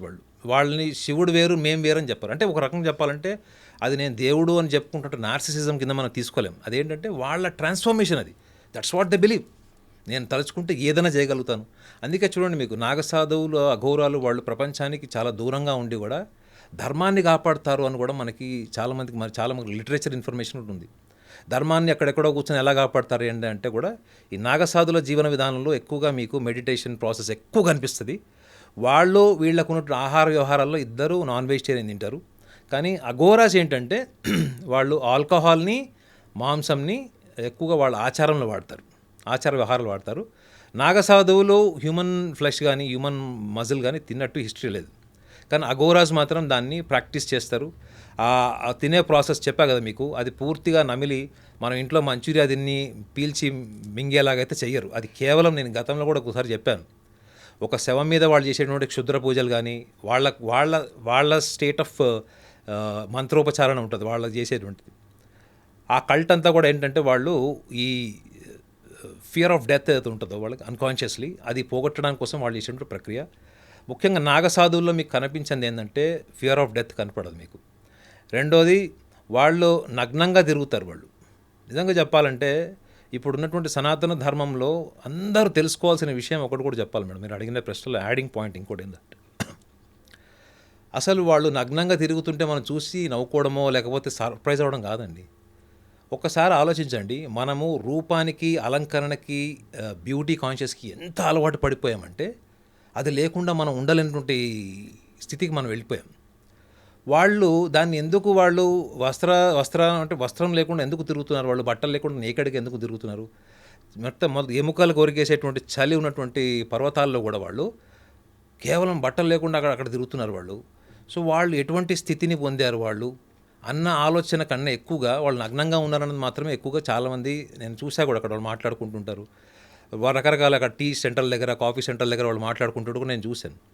కానీ నిజంగా అది సగటు మనిషి ఆలోచన విధానం అంతా కూడా రూపం వరకు ఎందుకు ఉందంటే, మీరు ఇవాళ రోడ్డు మీద పూల అమ్మాయిని కూడా అడగండి, మీరు షాంపూ ఏం వాడతారంటే బ్రాండ్ పేరు చెప్తుంది. సో మనము తెలుసుకోవాల్సింది ఏంటంటే, ముఖ్యంగా ఈ కుంభమేళ లాంటికి వెళ్ళినప్పుడు ఎందుకు నాగసాధువులకి సోషల్ ఐడెంటిటీ ఇష్టం లేదు, సోషల్ లైఫ్ ఇష్టం లేదు, సోషల్ గ్లామర్ ఇష్టం లేదు. పోనీ వాళ్ళు అక్కడ ఉన్నా కానీ వాళ్ళు ఏం చేస్తున్నారండి, ధర్మాన్ని కాపాడడానికి చరిత్రలో కూడా మీరు మొఘల్స్తో యుద్ధం చేసినటువంటి హిస్టరీ ఉంది, బ్రిటిషర్స్తో యుద్ధం చేసినటువంటి హిస్టరీ ఉంది. మరి వాళ్ళు అక్కడ ఉండి ధర్మాన్ని కాపాడడం కోసం వాళ్ళు యుద్ధం చేసేటువంటి మానసిక స్థితి, మానసిక సామర్థ్యం, ఆ శక్తి సామర్థ్యాలు ఉన్నప్పుడు ఇక్కడ కార్పొరేట్ లైఫ్లో ఉండి, కార్పొరేట్ లైఫ్ అంతా టెక్నాలజీ తెలిసి, కార్పొరేట్ గ్లామరస్ సివిలైజేషన్లో ఉన్న మనకి ఎందుకు we are so much concerned about our self, our family, our self అంటే మనము మన ఫ్యామిలీ వరకే మనం ఎందుకు ఆలోచిస్తున్నాం? ధర్మం గురించి ఆలోచించే స్థాయిలో నువ్వు కుంభమేళానికి వెళ్తే తప్ప అక్కడ ఒక స్పార్కింగ్ ఇన్స్పిరేషన్ అయితే తప్ప నీకు నీ ధర్మం ఏంటి, నీ చరిత్ర ఏంటి, నీ ఋషులు మునులు ఏం కష్టపడ్డారు అన్నదానికి ఒక ఇన్స్పిరేషన్ ఎవరో నాగసాధువును, ఒక అఘోరిని చూస్తే తప్ప ఎందుకు రావట్లేదు నీకు? ప్రతి సనాతన ధర్మానికి సంబంధించిన ప్రతి వ్యక్తి కూడా ఒకటి కుంభమేళ ద్వారా తెలుసుకోవాల్సింది ఏంటంటే, వాళ్ళు ప్రతిసారి వాళ్ళు ఏదైతే మొబైల్ రీఛార్జ్ చేసుకుంటారో చూడండి, ఆ మొబైల్ రీఛార్జ్ చేసుకుంటున్నట్టు ప్రతి సంవత్సరం కూడా వాళ్ళు ఈ యొక్క విషయాన్ని వాళ్ళు మననం చేసుకోవాలి. ఏంటంటే, నేను నా ధర్మం కోసం ఏం చేశాను, నది స్నానం కాదు మేడం, మనం నా ధర్మం కోసం నేను ఏం చేశాను, నా ధర్మం కోసం నేను ఏం చేస్తున్నాను. ఈసారి కుంభమేళకి వెళ్ళాను, నెక్స్ట్ మళ్ళీ పుష్కరాలకు వాటికి వెళ్తాం. మనం వెళ్ళినప్పుడు నా ధర్మం గురించి నేను ఎంత తెలుసుకున్నాను, నా ధర్మం కోసం నేను ఏం త్యాగం చేస్తున్నాను, ఏం సాక్రిఫైస్ చేస్తున్నాను. ఒకవేళ నా దేశంలో నా ధర్మం కనుక బలహీన పడిపోతే నేను ఎటువంటి పరిస్థితుల్లో నేను బతకాల్సి వస్తుంది అనేటువంటి అవగాహనతోని ఈ కుంభమేళలో దర్శనం చేసుకున్నట్టు more than 40 to 50 crores anticipation ఉంది. సో వీళ్ళందరూ కూడా ముఖ్యంగా మన భారతీయ సనాతన ధర్మానికి సంబంధించిన వాళ్ళకి నేను చెప్పేది ఏంటంటే, నేను చెప్పడం ఏంటంటే నేను అనుభూతి పొందాను కాబట్టి నేను చెప్తున్నాను. మన ధర్మం కోసం మనం చేసేటువంటిది ఏంటి, మన ధర్మానికి మనం ఎంతవరకు మనం వాయిస్ రేజ్ చేస్తున్నాము, మనం ప్రశ్నిస్తున్నాము. ఇవాళ ఎన్ని గుళ్ళు ఊలగొడుతున్నారు చెప్పండి, ఎన్ని గుళ్ళు ఊలగొడుతున్నారు, ఎన్ని రకాల హిందువుల యొక్క సమాజాన్ని శాసిస్తున్నారు కొన్ని ప్లేసెస్లో. మనం కేవలం కుంభమేళకి వెళ్ళాము, స్నానం చేశాము, పుణ్యం తెచ్చుకున్నాము, మళ్ళీ ఫ్రెష్గా రీసైక్లింగ్ ప్రాసెస్ అయిపోయింది. ఇంకా మళ్ళీ మనం కొత్త ఎనర్జీతో వచ్చాము. మళ్ళీ మన లైఫ్ దైనందిక జీవితం మళ్ళీ ఇవే రాగద్వేషాలు, ఇవే ఆస్తులు, పంపకాలు, పెళ్ళి, విడాకులు, ఈ యొక్క మైండ్ సెట్తో కాదు కదా మనం ఉండాల్సింది. ఈ లెవెల్ ఆఫ్ ట్రాన్స్ఫర్మేషన్ వాళ్ళు కోరుకుంటారు మేడం. ఎవరు? నాగసాధువులు కానీ అఘోరస్ కానీ వీళ్ళు ఇక్కడికి వచ్చి దర్శనం చేసుకొని వెళ్ళిన తర్వాత వాళ్ళు ఏం కోరుకుంటారు, వీళ్ళు వెళ్ళిన తర్వాత ఏమైనా మార్పు వచ్చిందా? ఎందుకు మేడం, వాళ్ళు ప్రకృతితో బతుకుతారు. మీరు వర్తమానంలో ఉంటారు, వాళ్ళు ప్రకృతి వాళ్ళని వర్తమానంలో ఉంచుతుంది. ప్రకృతి ఆ చలి, ఆ అట్మాస్ఫియర్, రిస్క్ ఫ్యాక్టర్స్, ఎన్విరాన్మెంట్ ఉంటుంది చూడండి, వాళ్ళు వర్తమానంలో అలర్ట్గా ఉంటారు. వాళ్ళకి వాళ్ళ భూత భవిష్యత్తు వర్తమాన కాలాల్లో వర్తమానంలో ఎక్కువ ఉండడం వల్ల వాళ్ళకి ఈ భౌతిక పరమైనటువంటి ప్రపంచిక విషయాల మీద వాళ్ళకి ఇంట్రెస్ట్ ఉండదు. ఒక సగటు మనిషి ఎప్పుడు కూడా చూడండి అయిపోయిన దాని గురించో లేకపోతే కావాల్సిన దాని గురించో, అంటే ఎటువంటి ఎవిడెన్స్ లేనట్టు ఫ్యూచర్ గురించి మాట్లాడతారు, కంట్రోల్ లేనట్టు పాస్ట్ గురించి మాట్లాడతారు. ఈ వర్తమానం గురించి వాళ్ళు మాట్లాడరు. కానీ మీరు అఘోరాస్తోని, మీరు నాగసాధువులతో కొంచెం సేపు మాట్లాడండి మేడం, మీరే మీ ఫ్లాష్ బ్యాక్ మర్చిపోతారు. మీకు యాంగ్జైటీ ఏదైతే ఉంటుందో ఫ్యూచర్ గురించి అది పోతుంది. సో ఆ state of complete consciousness, complete conscious awareness ఉంటుంది చూడండి, ఆ స్థితికి మీరు వస్తారు. సో కాబట్టి నాగసాధువులు అఘోరాస్కి డిఫరెన్సెస్తో పాటు వాళ్ళ ప్రజెన్స్లో మీరు ఏం అనుభూతి పొందారన్నది కూడా వీళ్ళు ఎదురు చూడాలి తప్ప అక్కడికి వెళ్ళి వాళ్ళ నుంచి ఏదో ఒకటి భౌతికపరమైన ఆశించడం కూడదు. అది సనాతన ధర్మాన్ని ఫాలో అయ్యే వాళ్ళు తెలుసుకోవాలని నా ఉద్దేశం. నాగనాథ్ గారు, నాగసాధువులు అఘోరాలు నిర్భయంగా ఉంటారు, జీవితం మీద ఆశలు వదిలేసుకుని ఉంటారు. అలాంటి వాళ్ళు ఆయుధాలు పట్టుకొని ఎందుకు తిరుగుతూ ఉంటారు? ముఖ్యంగా వాళ్ళు గంజాయి, మాదక ద్రవ్యాలు వంటివి సేవించి మత్తులో ఉంటారని కూడా విన్నాను. ఇది ఎంతవరకు నిజం? మీరు కొంతమంది నాగసాధువులు అలాగే అఘోరాలతో కూడా మాట్లాడారు కదా, వాళ్ళు మీకేం చెప్పారు? మీరు ఏమన్నారు? ఆయుధాలతో ఎందుకు తిరుగుతారన్నారు. మీ దగ్గర ఒక ఆయుధం ఉంది మేడం, మనందరి దగ్గర ఒక ఆయుధం ఉంది. ఏంటి చెప్పండి అది? మనం అందరం కూడా ఒక ఆయుధంతో బతుకుతాం, కానీ అది వాడం. మనం వాడితే వాడతాము, లేకపోతే వాడము. ఒక చిన్న హింట్ కూడా ఇస్తాం, ఆ ఆయుధాన్ని మనం 5 ఏళ్లకు ఒకసారి వాడచ్చు. ఓటు ఏంటి చెప్పండి మేడం, ఎంత ఈజీగా చెప్తున్నారు. ఓటని ఆయుధం కదా. అవును. మీ ధర్మాన్ని కాపాడేటువంటి రాజకీయ నాయకుల్ని, దేశాన్ని కాపాడేటువంటి వాళ్ళు, భారతదేశ సంస్కృతి పద్ధతులు, భారతీయతని ప్రపంచానికి పరిచయం చేసేటువంటి భావోద్వేగాలు ఉన్న నాయకుల్ని మీరు ఎంచుకోకుండా అంటే ఆయుధము అంటే మీరు గుర్తుపెట్టుకోండి మేడం, మనం దేవతల గురించి, రాక్షసులు, అసురుల గురించి మనం మాట్లాడుకున్నాం. అసురులు అప్పుడే ఉన్నారా? ఇప్పుడు లేరా? మీరు చెప్పండి. ఇప్పుడు ఏం బాబు, ఇప్పుడు అసురులు లేరా మేడం? సనాతన ధర్మాన్ని విచ్ఛిన్నం చేయాలి, విడదీయాలి, నాశనం చేయాలి అనుకున్నాడు సూడో సెక్యులరిజం, సూడో ఎన్విరాన్మెంట్ ఒక తయారైంది చూడండి. ప్రతిరోజు మనం చూస్తుంటాం, మీడియాలో, సోషల్ మీడియాలో, ట్విట్టర్స్లో, అన్నిట్లో చూస్తాం. ఒక చిన్న విషయాన్ని రకరకాలుగా దాన్ని ముక్కలు చేసి ఏదో ఒక రకంగా ఈ ధర్మం అంతా కూడా మూర్ఖత్వానికో, అంధవిశ్వాసాలకో ఇదంతా కూడా నాంది అని ప్రచారం చేసేటువంటి వాళ్ళు. ఎంతమంది విదేశీ శక్తులు ఉంటే ఈ దేశంలో ఇంత మతం మార్పిడి జరుగుతుంది చెప్పండి. వాళ్ళు వీళ్ళందరూ ఎవరండి? వీళ్ళంతా కార్పొరేట్ అసురులు, కార్పొరేట్ రాక్షసులు వీళ్ళంతా. మరి వీళ్ళ మీద యుద్ధం చేయాల్సిన దేవతలు ఎవరు? మనమే. నిజమైన సనాతన ధర్మాన్ని నమ్మిన వాళ్ళు, ఆ ట్రాన్స్ఫార్మేషన్లకు వెళ్ళిన వాళ్ళు, వీళ్ళందరూ కూడా దేవుళ్ళే. వీళ్ళు యుద్ధం చేయాలి. మీరు అడిగిన ప్రశ్న ఏంటి, వీళ్ళు ఆయుధాలు ఎందుకు పట్టుకుంటారు అన్నది. మేడం, మీరు ఎప్పుడైనా అఘోరాస్ని, నాగసాధువుని పక్కన పెట్టి ఎవరైనా సాధువుని కలిసారా? ఒక సాధువు అనేవాడిని మీరు ఎంత పొలైట్గా, హంబుల్గా, న్యాచురల్గా మాట్లాడతారో అంతసేపు వింటాడు మేడం. మీరు ఎప్పుడైతే మీ ప్రెజుడిసెస్కి వెళ్ళి మీ ఆలోచనలే గొప్పవి, లేదా మీ ఆలోచనలే కరెక్టు, లేదా అవతల వాడిని విసిగిచ్చేలాగా మాట్లాడితే అదే సాధువు రివర్స్ అవుతాడు, తీడతాడు, లాగి ఓటు కొట్టినా కొడతాడు. ఒక సాధువుకే నిజమైనటువంటి ధర్మ పరిరక్షణ, సందర్భ సహితమైనటువంటి ప్రవర్తన ఉంటుంది సాధువులకి. అంటే దొంగ సాధువుల గురించి నేను చెప్పట్లేదు, నిజమైన సాధువులకు ఉంటుంది. ఎందుకు? వాళ్ళు ఎప్పుడు కూడా ఏమి కోరుకోరు మేడం, ప్రపంచాన్ని నుంచి ఏమి కోరుకోరు. నిజమైన సాధువులు ఏమి కోరుకోరు. వాళ్ళు ఎంతవరకు వాళ్ళ స్థితి, వాళ్ళ స్టేట్ ఆఫ్ మైండ్లో ఉంటారు వాళ్ళు. సో అటువంటి వాళ్ళందరూ కేవలం రోజు పొద్దున్న సాయం దాకా అక్కడ ఒక ఎంటర్టైన్మెంట్ జోన్లో ఉండరు. ప్రతి నాగసాధువు, ప్రతి అఘోరికి కూడా ఆత్మరక్షణకు సంబంధించిన స్కిల్ ఒకటి ఉంటుంది. అంటే కత్తిసాము కానీ, కర్రసాము కానీ, ఇటువంటిది ఏదో ఒకటి ఉంటుంది మేడం. వాళ్ళు ఎందుకంటే కేవలం వాడు రోజు యుద్ధం చేయకపోవచ్చు, కానీ వాళ్ళు నివాసిస్తున్న ప్లేస్లో ఏదైనా యానిమల్స్ కానీ ఏమన్నా వాళ్ళని అటాక్ చేస్తే కూడా వాళ్ళ శరీరాన్ని, వాళ్ళ ప్రాణాన్ని వాళ్ళు కాపాడుకునేటువంటి కూడా ఒక స్కిల్ వాళ్ళకు ఉంటుంది. సో మీకు ఏం మెసేజ్ వస్తుంది వాళ్ళ ద్వారా? మీ ప్రాణాలని మీరు రక్షించుకునేటువంటి స్థితిలో మీరు ఉన్నారా? తాగి డ్రంక్ అండ్ డ్రైవ్ చేసి ఇష్టం వచ్చినట్టు తిరిగి వేరే వాళ్ళని గుద్ది వీళ్ళు చనిపోయి కుటుంబాన్ని విచ్ఛిన్నం చేస్తున్నట్టు సమాజంలో మనం రోజు చూస్తున్నాం. అదే మీరు నాగసాధువుల్ని, అఘోరీస్ దగ్గర వాళ్ళు చరిత్ర మొత్తం చూడండి. వాళ్ళు ఎప్పుడు ధర్మానికి ఎప్పుడైతే ఒక ప్రమాదం జరిగే అవకాశం ఉంది అన్నప్పుడు వాళ్ళ చేతిలో ఉన్నటువంటి ఆయుధాలను తీశారు బయటికి. ఎందుకు తీశారు? ఆయుధం లేకుండా వెళ్తే వీళ్ళ ప్రాణాలు నిలబడతాయండి, ఎదుటివాడు ఆయుధంతో వస్తే. సో ఆయుధం చేతిలో ఉన్నప్పుడు అదొక సూచన ఏంటంటే, నేను అర్థం చేసుకుంది, మీరు సాధువులతో మాట్లాడారు కదా అన్నారు కదా, ఒక సైకాలజిస్ట్గా నేను మాట్లాడినప్పుడు నాకు అర్థమైంది ఏంటంటే, ఒక సాధువు అనేవాడు కేవలం బయట సమాజంలో తిరుగుతుంటే ఒక 10 మంది వచ్చి కొడితే ఏం చేస్తాడండి? తను ఏదైతే మంత్రం చదివితే వీళ్ళు మాయమైపోతారా? భౌతిక ప్రపంచంలో మీరు యుద్ధం చేయాల్సింది madam. That's what they want to say. కానీ వాళ్ళ ఆయుధాన్ని ఒకళ్ళని చంపడానికి కానీ ఒకళ్ళని హింసించడానికి కానీ వాడరు వాళ్ళు. దేనికి వాడతారు? ఆత్మరక్షణకి, ప్రాణరక్షణ కోసం వాడతారు వాళ్ళు. సో మీరు అన్నారు వాళ్ళు గంజాయి తాగుతారు అన్నది. మీరు ఒకటి గుర్తుపెట్టుకోండి మేడం, గంజాయి తాగడం అన్నది సభ్య సమాజంలో ఏంటి? గంజాయి తాగుతున్నాడు మీ పిల్లవాడు, మీ అమ్మాయి గంజాయి తాగుతుంది, మీ గంజాయి సేవిస్తుంది, డ్రగ్ అడిక్షన్ అని చెప్తున్నారు. మీరు ఒకటి గుర్తుపెట్టుకోండి, మనకి మన సమాజంలో ఇంకా ఆ స్థాయి ఆలోచన లేదు, కానీ అర్థం చేసుకునే వాళ్ళు తక్కువ ఉండొచ్చు. మీ మానసికపరమైన ఆలోచనలు, మీరు చిన్నప్పటి నుంచి పుట్టి పెరిగిన వాతావరణము, మీకు ఏర్పడిన ఒక వ్యక్తిత్వము, ఒక బుద్ధి, వీటిలోనే మనం బతుకుతాం మేడం. మనకి ఇష్టాయిష్టాలతోనే మనం బతుకుతాం. మన ఇష్టాయిష్టాలన్నీ కూడా మనకు ఒక వ్యక్తిత్వాన్ని డెవలప్ చేస్తుంది. ఇది ఒక సగటు మనిషి నుంచి టాప్ సెలబ్రిటీకి ఉండేటువంటి మానసిక స్థితి. వాళ్ళు గంజాయి సేవించినప్పుడు వాళ్ళు ఏ స్టేట్లో ఉంటారు? వాళ్ళు ఈ భూత భవిష్యత్తు వర్తమాన కాలాలకి అతీతమైనటువంటి ఒక స్థితిలో ఉంటారు వాళ్ళు. కానీ వాళ్ళ గంజాయి సేవించి ఎప్పుడన్నా మాలస్ట్రేషన్ చేసిన కేసు ఏమన్నా చూసారా మీరు? ఒక యాంటీ సోషల్ యాక్టివిటీ చూసారా? వాళ్ళు గంజాయి సేవించినప్పుడు 2 విషయాల్ని వాళ్ళు, అంటే సైకలాజికల్గా వాళ్ళు చెప్పిన విషయం చెప్తున్నారు. ఏంటంటే ఈ భావబంధాలన్నీ వదులుకొని వచ్చారు కదా మేడం వాళ్ళు. ఏంటి భావబంధాలంటే ఏంటి? చిన్నప్పటి నుంచి వాళ్ళు పుట్టంగానే నాగసాధువులు కాదు కదా వాళ్ళు. ఈ భావబంధాలు అన్నవి కూడా వాళ్ళ మెమరీలో ఉంటాయి. ఒక్కొక్కసారి ఏంటంటే ఆ మెమరీ యాక్టివేట్ కాకుండా, ఆ మెమరీలో వాళ్ళు డిస్టర్బ్ కాకుండా కూడా గంజాయి సేవిస్తారు అన్నది ఒక సాధువు చెప్పాడు. ఇంకొక సాధువు ఏం చెప్పాడంటే, ఈ గంజాయి కన్జ్యూమ్ చేసినప్పుడు వాళ్ళు ఏదైతే స్టేట్లో ఉంటారో దానికి అసలు ఒక మెమరీ, డ్రీమ్ స్టేట్ కానీ ఏమీ ఉండదు. అక్కడ ఏముంటుందంటే ఒక శివస్థితి, అంటే ఒక the state of Shiva, lord Shiva, ఆ స్థితిలో ఉంటారు.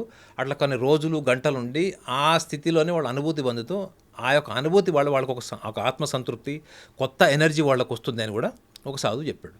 సో మరి వీళ్ళు దీన్ని మనం ఎడిక్షన్ కింద ఎందుకు చెప్పలేమంటే, అది వాళ్ళ బలహీనత కాదు మేడం. వాళ్ళు తీసుకోవాలనుకున్నప్పుడే తీసుకుంటారు తప్ప, వాళ్ళు అది లేకపోతే బతకలేము అనేటువంటి స్థితిలో ఉంటే వాళ్ళు కూడా ఎన్నో క్రైమ్స్ చేసి పోలీస్ స్టేషన్ చుట్టూ తిరిగేవాళ్ళు. సో వాళ్ళు ఆ బుద్ధికి, మానసిక స్థితికి అతీతమైనటువంటి ఒక స్థితిని వాళ్ళు అనుభూతి పొందారు. మనం ఏమనుకుంటాము, ఇవన్నీ కదల్లేండి, ఇవన్నీ వాళ్ళు గంజాయి జరిగినప్పుడు వాళ్ళ ఆలోచనలు వాళ్ళకు ఉంటాయని మనం అనుకుంటాం. మీరు వాళ్ళతో ఒక వారం రోజులు టైం స్పెండ్ చేస్తే మీకు తెలుస్తుంది ఏంటంటే వాళ్ళ ఎమోషన్స్లో ఎక్కడ కూడా వాయిలెన్స్ ఉండదు మేడం. మీరు చూడండి, వాళ్ళంతా అగ్రెసివ్ బిహేవియర్ ఉంటుంది. వాళ్ళు నడుచుకుంటూ వెళ్తుంటే భూమి చప్పుడు వస్తుంది తెలుసా? వాళ్ళ పాదాలకి మనం నడుస్తుంటే డబా డబా డబా చప్పుడు వస్తుంది. వాళ్ళు అంటే వాళ్ళతో మీరు నడవలేరు మేడం, మీరు వాళ్ళతో వాకింగ్ చేయలేరు. వాళ్ళు వాకింగ్ చేస్తుంటే యూ హ్యావ్ టు జాగ్. మీరు జాగింగ్ చేస్తే ఎలా చేస్తారు? వాళ్ళు నడుస్తుంటే అట్లా ఉంటుంది. మీరు నడుస్తున్నప్పుడు వాళ్ళకి భూమి చప్పుడు వస్తుంటుంది. ఏ ఎనర్జీ ఉంది వాళ్ళకి? వాళ్ళు ఏం తిండి తింటారు చెప్పండి? మీరు అంటున్నారు గంజాయి తాగుతున్నారని. ఈ కుంభమేళ టైంలో వాళ్ళ ఆహారం ఎవరు పెడతారు? వాళ్ళు బయట హోటల్ దిగుతారా? హోటల్లో భోజనం చేస్తారా? వాళ్ళు తెచ్చుకున్నటువంటి ఆహారం, వాళ్ళు చేసుకున్న చపాతీలు కావచ్చు, ఇంకేమైనా కావచ్చు. నేను చూసా కాబట్టి చెప్తున్నా, వాళ్ళు పక్కన కూర్చొని తినేవి చూసా కాబట్టి. మీరు అక్కడి నుంచి బయట వాళ్ళు ఏమైనా ఫ్రూట్స్ అవి తెచ్చి చాలామంది కూడా ట్రై చేశారు. కానీ వాళ్ళు ఎందుకు రిజెక్ట్ చేశారు? అది they have tremendous discipline, control over the food habits. అవి వాళ్ళు బ్రేక్ చేయరు. మనం ఇచ్చే ఆహారమే కాదు మేడం, మంచినీళ్ళల్లో కూడా మన భావం ఏమన్నా ట్రాన్స్ఫార్మ్ అవుతుందేమో అనే ఆలోచనతో ఉంటారని కూడా ఒక స్వామీజీ చెప్పాడు. అవతల వాళ్ళ భావాన్ని కూడా మనం స్వీకరిస్తున్నట్టు ఉంటుంది. వాళ్ళు ఇచ్చేటువంటి వస్తువు ఏదైతే పదార్థం, అంటే వాటర్ కావచ్చు, ఫ్రూట్ కావచ్చు, ఫుడ్ హ్యాబిట్ ఏదైనా కావచ్చు, ఫుడ్ కావచ్చు, అది కూడా వాళ్ళు ఎందుకు స్వీకరించారు అంటే అందులో అక్కడ ఏమి డిస్క్రిమినేషన్ ఆఫ్ సుపీరియారిటీ, ఇన్ఫీరియారిటీ ఉండదు. వాళ్ళ ప్రిన్సిపల్స్కి విరుద్ధం అది. సో అలాంటప్పుడు వాళ్ళు గంజాయి కానీ ఇవన్నీ సేవించినా కానీ వాళ్ళ స్టేట్ ఆఫ్ కాన్షియస్ ఎక్స్పీరియన్స్ కింద మనం తీసుకోవాలి తప్ప, మనం ఒక corporate basic level understanding of the human being నుంచి మనం దాన్ని కన్సిడర్ చేయకూడదు. నాగనాథ్ గారు, 12 ఏళ్లకోసారి పుష్కరాలు వస్తాయి. మహాకుంభమేళ సమయంలో వెళ్ళి నదీ స్నానాలు చేస్తే మంచిది, పితృకార్యాలు చేస్తే మంచిది అని చాలామంది వెళ్తూ ఉంటారు మహాకుంభమేళాకి. ముఖ్యంగా మనం చేసిన పాపాలన్నీ పోతాయి అని కూడా నమ్మేవాళ్ళు ఎక్కువగా ఉంటారు. త్రివేణి సంగమం అదే ఉంటుంది, ప్రయాగరాజ్ అక్కడే ఉంటుంది. మరి మిగతా సమయాల్లో ఇవి చేస్తే పుణ్యం వస్తుందంటారా? మేడం, నేను బ్లంట్గా చెప్తే కొంతమంది హర్ట్ అవుతారేమో, కానీ ద కాన్సెప్ట్ ఆఫ్ సిన్, ఈ పాపము అన్నది ఎక్కడి నుంచి వచ్చింది చెప్పండి? యాజ్ యాంకర్గా మీరు చెప్పండి. ఈ పాపము అనే శబ్దం ఎక్కడి నుంచి వచ్చింది? పాపము అనే శబ్దం ఉన్నంత వరకు మనిషి దేనికి బానిసై ఉంటాడు? పుణ్యంకి.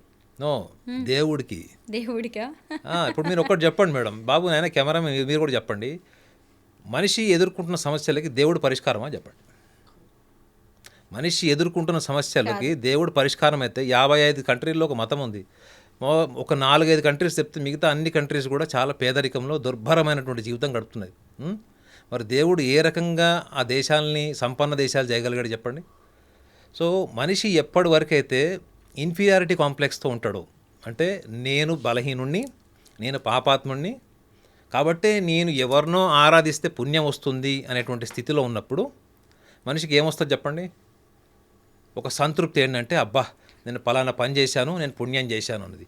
అసలు పాపము అన్న పదమే ఒక ఇన్ఫీరియర్ పర్సనాలిటీ కింద మనం కన్సిడర్ చేయాలి మేడం. పాపం అన్న పదానికి అసలు మీనింగ్ లేదు. కానీ పాపం అన్న పదాన్ని వెస్టర్న్ కంట్రీస్ వాళ్ళు ఈ మిడిల్ ఈస్ట్ కంట్రీస్ నుంచి ఎందుకు బాగా ప్రమోట్ చేశారంటే you have to be slave to the concept of God. మన దగ్గర ఏముంది, మీరు అన్నారు కదా ఈ పుణ్యక్షేత్రాలంట్లో స్నానం చేస్తే నిజంగా రెగ్యులర్ డేస్లో పుణ్యం వస్తుందా, కేవలం కుంభమేళా టైంలోనే పుణ్యం వస్తుంది అనేది. మీరు రెగ్యులర్ డేస్లో వెళ్ళినా, మామూలుగా కుంభమేళా టైంలో వెళ్ళినా, పుష్కరాల టైంలో వెళ్ళినా, ఇక్కడ భారతీయ సమాజంలో ఉన్నటువంటి సంస్కృతి, ఇక్కడ ఉన్నటువంటి పదజాలం ఏంటి? ముక్తి madam, liberation. You have to be liberated. So ఈ భౌతికపరమైనటువంటి అంశాల నుంచి నువ్వు లిబరేట్ అవ్వాలి. పోనీ నేను పేదరికంలో పుట్టాను, పేదరికంలోనే పెరిగాను, నాకు సక్సెస్ లేదు, లైఫ్లో హ్యాపీనెస్ లేదు, నేను ఎంజాయ్ చేయలేదంటే అప్పుడు మన ధర్మంలో చెప్పినటువంటిది ఏంటి? మీరు సంచిత కర్మలు ఇవన్నీ ప్రారంధ అగామి కర్మల గురించి చెప్తారు. ఆ కర్మ సిద్ధాంతం చదవండి. ఇలా ఆత్మవంచన చేసుకొని పాపం పుణ్యం అని వెళ్ళి 365 డేస్లో ఈ టైంలోనే వెళ్ళి అక్కడ చేస్తే ఆ గ్రావిటేషనల్ ఫోర్స్ వల్ల మనకి పుణ్యం వస్తుంది అనుకుంటే డెఫినెట్లీ. ఎందుకంటే వెళ్ళాను, నేను కూడా నది స్నానం చేసి వచ్చాను, అవన్నీ చేశాను. బట్ నా ఎక్స్పెక్టేషన్ ఏంటి, నా ఎక్స్పీరియన్స్ ఏంటి? నా ఎక్స్పెక్టేషన్ నాకు ఇది కావాలి, అది కావాలి, దేవుడా నువ్వు ఇవ్వాలి అనుకుంటే అది నువ్వు ఆధ్యాత్మికత అన్నదాన్ని నువ్వు సరిగ్గా అర్థం చేసుకోలేదు. ముఖ్యంగా సనాతన ధర్మంలో ఏమైతే చెప్పినటువంటి అంశాలు ఉన్నాయి వాటిని కరెక్ట్గా అర్థం చేసుకోలేదు. ఈ సోకాళ్ళు వేరే దేశాల నుంచి వచ్చినటువంటి సంస్కృతి, వేరే దేశాల నుంచి వచ్చినటువంటి పదాలు, వాళ్ళ ఆచారాలని దాంట్లో నువ్వు కొట్టుకుపోయి ఎక్కడో అక్కడ నువ్వు ఏం చేస్తున్నావు అంటే ఏదో ఒక ఎక్స్టర్నల్ ఫ్యాక్టర్ వచ్చి నీ జీవితాన్ని మారుస్తుంది అన్నట్టు ఆత్మవంచనలో నువ్వు ఉన్నావు. కాబట్టి 365 రోజుల్లో మీరు ఎప్పుడన్నా చేయొచ్చండి. బట్ ఒకటైతే నా కాన్షియస్ ఎక్స్పీరియన్స్తో చెప్తున్నాను కదా, అక్కడ స్నానం చేసినప్పుడు ఒక డిఫరెంట్ ఎక్స్పీరియన్స్ లాగా అనిపించింది నాకు. అంటే ఒకసారి మునిగిన తర్వాత జనరల్గా మనము కాఫీ తాగినప్పుడు మనకి ఎప్పుడన్నా ఒక కెమిస్ట్రీ చేంజ్ అవుతుంది చూడండి. మనం జనరల్గా మనం స్ట్రెస్లో ఉన్నప్పుడు, హెడేక్ వచ్చినప్పుడు మనకు మన కెమికల్ రియాక్షన్ మారుతుంది. లేదా మనం ఒక హోలీ టెంపుల్కి, ఒక హోలీ ప్లేస్కి వెళ్ళినప్పుడు ఒక కెమికల్ రియాక్షన్ మారుతుంది చూడండి. ఆ ఎక్స్పీరియన్స్ నాకు వచ్చింది అక్కడ, నేను అక్కడ నీళ్ళలో డిప్ చేసినప్పుడు. సో ఎప్పుడైనా 365 రోజుల్లో ముక్తి కోసం మీరు ఎప్పుడన్నా వెళ్ళొచ్చు ఈ యొక్క పుణ్యక్షేత్రాలకి. ముక్తి అనే భావంతో వెళ్ళండి తప్ప పాపాత్ముడిని, నేను పాపం చేశాను, ఈ స్నానం చేస్తే నా పాపం పోతుంది అన్నది మాత్రం మన దేశ సంస్కృతి కాదు. నాగనాథ్ గారు, మీరు ప్రయాగ్రాజ్తో పాటు కాశీకి కూడా వెళ్ళారు. కాశీ గంగా తీరంలో అనేక ఘాట్స్ ఉంటాయి. అందులో హరిశ్చంద్ర ఘాట్, అలాగే మణికర్ణిక ఘాట్ గురించి ఏమైనా విశేషాలు మాకు చెప్పగలరా? నా ఫేవరెట్ ఘాట్ అయితే మాత్రం హరిశ్చంద్ర ఘాట్. ఎందుకు అంటే ఒక మనిషి ఎంత హ్యాండ్సమ్ అయినా ఉండొచ్చు, ఒక అమ్మాయి ఎంత బ్యూటిఫుల్ అయినా ఉండొచ్చు. Everyday you are stepping towards graveyard, శ్మశానం. ఎంత అందమైన శరీరం, అందమైన రూపం అనుకొని అది క్షీణించిపోయి, అంటే మన మొత్తం మన ముఖంలో కళలు పోయి, మన శరీరం నశించిపోయి, మన బోన్స్ అన్ని అరిగిపోయి, కాల్షియం డెఫిషియన్సీ వచ్చిన తర్వాత వచ్చేటువంటిది జ్ఞానం కాదు. మీకు ముఖ్యంగా చెప్పా కదా, ఇట్లాంటి మనకి కుంభమేళ ఇటువంటి వాటికి వెళ్ళినప్పుడు ముఖ్యంగా యంగ్స్టర్స్ అందరూ వెళ్ళాలండి. ముఖ్యంగా స్కూలింగ్ పిల్లలు వెళ్ళాలి. అక్కడ ఏదో ఒక మార్పు వచ్చేస్తుంది జీవితంలో కాదు మేడం. మనం అక్కడ అన్ని రకాల వ్యక్తులు మనం చూడడానికి, అన్ని రకాల సంస్కృతులు మనం చూడడానికి ఒక అవకాశం ఉంటుంది. ఎవరి ఆలోచన ఎట్లా స్పార్క్ అవుతుందో, ఎట్లా ఇమాజినేషన్ పెరుగుతుందో మనకు తెలియదు. మనం లిమిటెడ్ ఇమాజినేషన్ నుంచి అన్లిమిటెడ్ ఇమాజినేషన్లోకి వెళ్ళడమే మన సైంటిఫిక్ వే ఆఫ్ లివింగ్. ఆ ఇమాజినేషన్ నుంచి మనం రియాలిటీలోకి రావాలంటే ఫస్ట్ ఇమాజినేషన్ నుంచి మీరు కనెక్ట్ అవ్వాలి కదా. మీకు ఇమాజినేషన్కి ఇన్స్పిరేషన్ లేదు. హరిశ్చంద్ర ఘాట్లో నేను ఎప్పుడు ఎక్కువ వెళ్ళినా కానీ మ్యాక్సిమం టైం నేను అక్కడే స్పెండ్ చేస్తాను. మీకు ఒక ఫోటో కూడా పెట్టాను. అది ఎందుకు అంటే అది అక్కడ మీరు ఎవ్వరు ఉండరు మేడం, గుర్తుపెట్టుకోండి. ఇంతమంది దర్శకులు వెళ్తారా, హరిశ్చంద్ర ఘాట్ని దూరాన్ని చూసి వెళ్ళిపోతారు. మీరు చూడండి నేను ఎంత క్లోజ్లో అక్కడ టైం స్పెండ్ చేశాను. మీకు అఘోరాస్ని కలవాలన్నా హరిశ్చంద్ర ఘాట్కి వెళ్ళాలి మీరు. హరిశ్చంద్ర ఘాట్ దగ్గర వాళ్ళు శవాల కోసం ఎదురు చూస్తుంటారు, చెప్పా కదా మీకు. సో మీకు అక్కడ ఏంటంటే మీరు ఎంత ఊహల్లో ఉన్నా, మనసు ఎప్పుడు ఊహల్లో, ఒక ఫాల్ స్టేటస్లో, ఒక ఫిక్షన్లో, హాలుసినేషన్లో మనసు ఎప్పుడు ఆనందం పొందుతూ ఉంటుంది. కానీ ఏ రోజన్నా ఒక్క సంవత్సరంలో ఎప్పుడన్నా ఎవడని అనుకుంటాడండి నా లైఫ్ ఏదో ఒక రోజు నేను ఏరో ఒకరోజు ఈ భౌతిక రూపాన్ని వదిలేసి వెళ్ళిపోతాను, చావు రూపంలో నన్ను ఈ ఈ ప్రపంచాన్ని నుంచి నన్ను దూరం చేస్తుంది, భావబంధాల నుంచి దూరం చేస్తుందని ప్రతి మనిషి ఎవడన్నా ఒక్క సంవత్సరంలో ఒక్కసారని అనుకుంటాడా? ఎవ్వరు అనుకోరు. సో మీకు ఈ ఘాట్స్ మీరు ఎప్పుడైతే విజిట్ చేస్తారో మొత్తం మోర్ దాన్ 70+ ఘాట్స్ ఉన్నాయి అక్కడ. ప్రతి ఘాట్కి ఒక హిస్టరీ ఉంటుంది, వాళ్ళంతా ఎక్స్ప్లెయిన్ చేస్తూ ఉంటారు. అందులో ముఖ్యంగా ఈ హరిశ్చంద్ర ఘాట్ దగ్గరకు వచ్చేటప్పటికి అక్కడికి ఎవరు ఎక్కువ టైం స్పెండ్ చేయరు. ఒక రకంగా ఏమనుకుంటారంటే ఏదో నెగిటివ్ ఎనర్జీ వచ్చేస్తుంది అక్కడికి వచ్చిన తర్వాత. అక్కడ శవాలు కాలుతూనే ఉంటాయి. మీరు చూసే ఉంటారు, నేను ఒక ముద్రలో ఉన్నప్పుడు వెనక అక్కడ శవాలని దహనం కూడా అవుతున్నాయి అందులో. ఎందుకు అంటే మీరు భయపడకూడదు ఏంటంటే ఒక ఫియర్లెస్ లైఫ్ ఒకవేళ మీరు లీడ్ చేయాలి అంటే చావు భయం పోవాలి మేడం. అఘోరీసే వాళ్ళు ఎంత ఎంత సాధన చేస్తారు ఈ ఫియర్ ఆఫ్ డెత్ ఓవర్కమ్ కావడం కోసం. ఎంత తురుంకానైనా కానీ చావు భయం ఉంటుంది. అందులో డెత్ ఎక్స్పీరియన్స్ మీరు చేయలేరు మేడం, ఎవరు చేయలేరు. ఎందుకంటే ఒకవేళ డెత్ ఎక్స్పీరియన్స్ అయిన తర్వాత ఆ మనిషి ఆ థియరీ రాయలేడు కదా. Once if I'm died I may be experiencing death, but what if I die I cannot write my experience. అవునా? కానీ మీకు ధ్యానంలో చావు అనే అనుభూతిని, డెత్ ఎక్స్పీరియన్స్ని కూడా చేయొచ్చు అని ఒక సాధువు చెప్పాడు ఇక్కడ ఈ హరిశ్చంద్ర ఘాట్ దగ్గర కలిసిన సాధువే చెప్పాడు. ధ్యానంలో even you can experience the death but you are still alive. ధ్యానంలో ఎక్స్పీరియన్స్లో నుంచి చావు అనే ఎక్స్పీరియన్స్ చేసి కూడా still you are alive. So దానివల్ల ఏమవుతుందో చెప్పండి, you will become more fearless. అర్థమైందండి? మన మైండ్ ఎప్పుడైతే చిన్నప్పటి నుంచి మన పెంపకం అంతా భయంతోనే ఉంటుంది కదా. అన్నం తినకపోతే బెదిరిస్తారు, చదవకపోతే బెదిరిస్తారు, నువ్వు సరిగా బట్టలు వేసుకోకపోయినా బెదిరిస్తారు. సో భయం అన్నది మన పెంపకంలోనే ఉంటుంది. కాబట్టి ఈ భయాన్ని ఎలా అధిగమించాలి, భయాన్ని అధిగమిస్తూ మన జీవితం ఎలా గడపాలి, అలాంటి భయం లేకుండా బతికే జీవితంలోనే ఎక్కువగా మనిషికి చైతన్యం వచ్చేటువంటి అవకాశం ఉంటుందని సాధువుల నమ్మకం. Thank you so much Naganath గారు. మహాకుంభమేళా గురించి తరతరాలకు ఉపయోగపడే ఎంతో విలువైన సమాచారాన్ని మాకు అందించారు. Thank you so much. Welcome.